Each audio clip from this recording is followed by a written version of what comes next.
जय श्री कृष्ण। राधे राधे। आप सभी को हल छठ की हार्दिक शुभकामनाएं। आज के हमारे इस वीडियो में आप श्रवण करेंगे हल छठ की पावन कथा।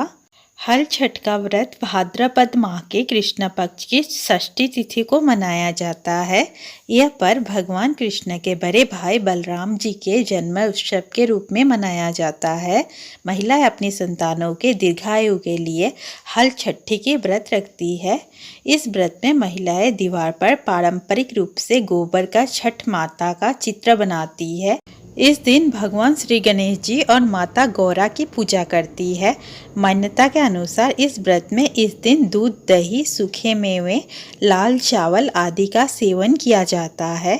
इस दिन गाय के दूध व दही का सेवन नहीं करना चाहिए। हल छठ की व्रत कथा के अनुसार प्राचीन काल में एक ग्वालिन थी। उसका प्रसव काल अत्यंत निकट था। एक और वह प्रसव से व्याकुल थी तो दूसरी ओर उसका मन दूध दही बेचने में लगा हुआ था। उसने सोचा कि यदि प्रसव हो गया तो गौरस यूं ही पड़ा रह जाएगा। यह सोचकर उसने दूध दही के घड़े सिर पर रखे और बेचने के लिए चल दी, किंतु कुछ दूर पहुंचने पर उसे असहनीय प्रसव पीड़ा हुई। वह एक झरबेरी की ओट में चली गई और वहां एक बच्चे को जन्म दिया। वह बच्चे को वहीं छोड़कर पास के गांवों में दूध दही बेचने चली गई। संयोग से उस दिन हल षष्ठी थी। गाय भैंस के मिश्रित दूध को केवल भैंस का दूध बताकर उसने सीधे साधे गांव वालों में बेच दिया। उधर जिस झरबेरी के नीचे उसने बच्चे को छोड़ा था, उसके समीप ही खेत में एक किसान हल जोत रहा था। अचानक उसके बैल भड़क उठे और हल्का फल शरीर में घुसने से वो बालक मर गया। इस घटना से किसान बहुत दुखी हुआ, फिर भी उसने हिम्मत से और धैर्य से काम लिया।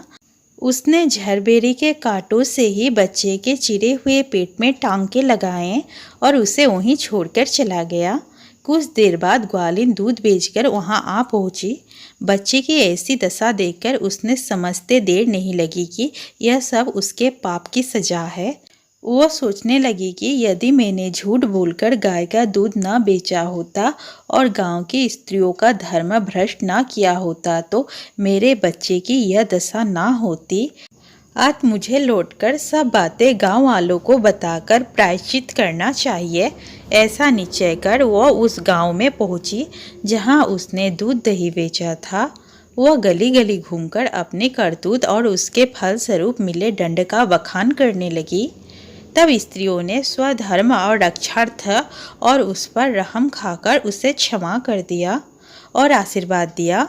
बहुत सी स्त्रियों द्वारा आशीर्वाद लेकर जब वह पुनः झरबेरी के नीचे पहुंची तो यह देखकर आश्चर्यचकित रह गई कि वहां उसका पुत्र जीवित अवस्था में पड़ा है।